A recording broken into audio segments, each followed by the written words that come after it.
Hi, my name is JD Oliver, and today I'm excited to talk to you about an architectural masterpiece located at Crystal Bridges Museum of American Art in Bentonville, Arkansas. The name of this beautiful piece of art is the Bachman-Wilson House.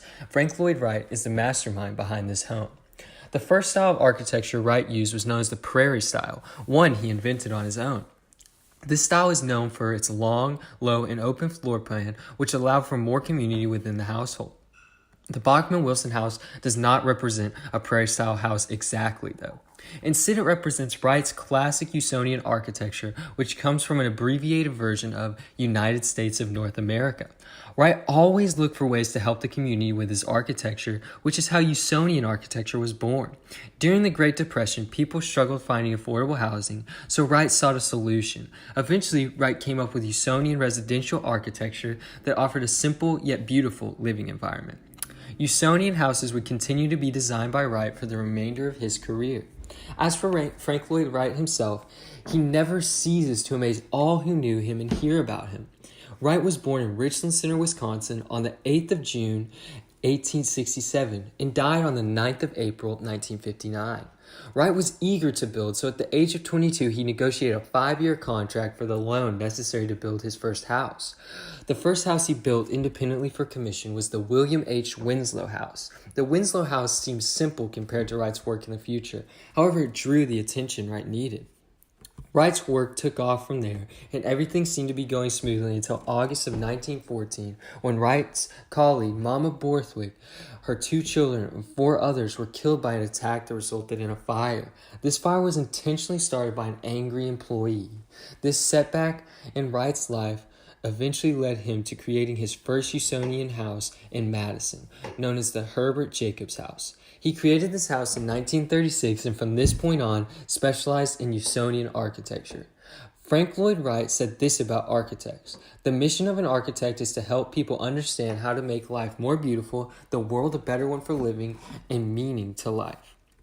Examining the Bachman-Wilson house, you will notice that there aren't many building materials used. In fact, the main building materials are wood, concrete, and glass, and that's it. He uses glass to incorporate nature into his homes, and concrete to block out the view from outside. He doesn't want people to be able to see the privacy of someone's home from the road, but he does want people to be able to see nature from the backside of their house. That's why the concrete wall lays out front where no one can see in, and the glass is in the back where you can see nature. He also uses a lot of vertical and horizontal lines to make the home look bigger since it's not that large. This helps by making the appearance of the home look stretched. I believe the Bachman-Wilson house incorporates aspects of cubism. Wright made every Usonian home rectangular or square. This is a perfect example of cubism. Wright did not claim many influences from the history of architecture. However, we do know that he was given a set of Froebel's kindergarten blocks as a child by his mother.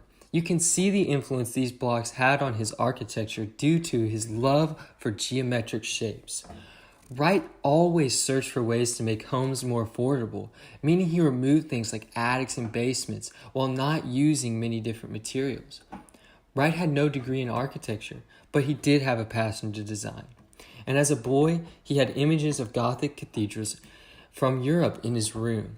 But this style was dark and claustrophobic, which inspired Wright to go a different direction with his homes, such as the Bachman-Wilson house. He wanted them more open, where people could have more community. Wright has homes scattered all across the United States, and their styles continue to influence architecture today. I believe Frank Lloyd Wright will not only continue to influence architecture today, but for many years to come. If you haven't got a chance to go out to Crystal Bridges and see this piece, I highly encourage you do, as it is very beautiful.